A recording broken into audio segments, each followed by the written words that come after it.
Hello again, everybody, and welcome to today's webcast. We are in game week, so everybody's real excited. It's going to be a hot day, and Robbie, Andrew, and myself here on the set of our movie Chasing Tony Joyner right now. But Robbie, we caught him, by the way. You did, I know. Here we are, and we're fired up about it, excited about a game week. I think we're almost more excited about the other games that are being played. Yeah. Florida opening with Western Kentucky, but there's a lot to look for in this game Saturday. What's the number one thing you're going to look for? Well, I think, like everybody else, you want to see what Tebow's going to do. You kind of want to see what the offense is going to look like with him. I mean, he's not going to run much, I don't think. I think they're going to try to throw the ball a lot with him, but the threat of the run there will make it more of a spread-type offense. So you want to see what that looks like. You know, and a lot of talk out there, can Tebow throw or not? You talk to his teammates, yeah, he can throw. We'll see, how he does in a game, though. One thing I think people are going to look for defensively is the corners, the young corners, especially Joe Hayden, and what happens at safety. And, of course, young linebackers are young everywhere. But what I'm going to look for is the pressure of the defensive lines able to get. Don't forget, last year Florida wasn't a blitzing team.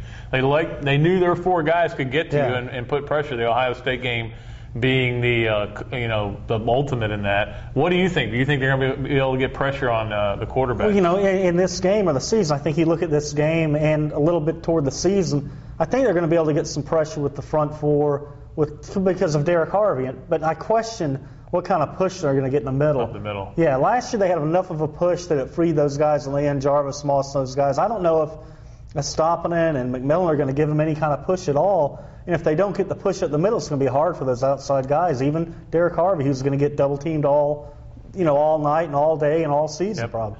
Brandon Antoine in there as well, and of course we'll see if some of these young guys, Torrey Davis, can get a lot of playing time. That's going to be another thing we're going to be watching for, is how much the young guys play. Yeah. And I know one question that is on everybody's mind, and I'll ask you, Robbie, will Urban Meyer wear a long-sleeve shirt? Well, if he doesn't, I think he could get in trouble on the sidelines in this one. He's taken the long-sleeve shirt off early in two-a-days, so I think it's got to come off. Well, I don't know if that's a good luck thing with him or what, but it needs to come off. It's really weird the way he wears a jacket if it's 85 degrees. Yeah. Dwayne Dixon used to wear like almost a heavy jacket in practice. Yeah. I don't know how he didn't fall out occasionally. Well, and we'll see what happens there, but I think Urban will wear short sleeves. I think short sleeves. Last question for you. Who loses more weight, Albert or whatever they call the mascot from Western Kentucky? Whatever their thing is, it kind of looks like Mike Duraco. We were kidding Mike Duraco for the Times Union that he looked like him. He laughed and he thought the same thing. Duraco's a big-time sweater.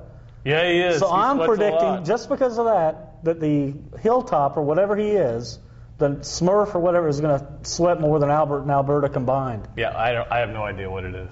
And it's just a big furry thing. But anyway, you'll see it. It's cute, though. Kids love it. You'll see it Saturday, whether you're watching on TV, on Lincoln Financial, or you're at the game yourself.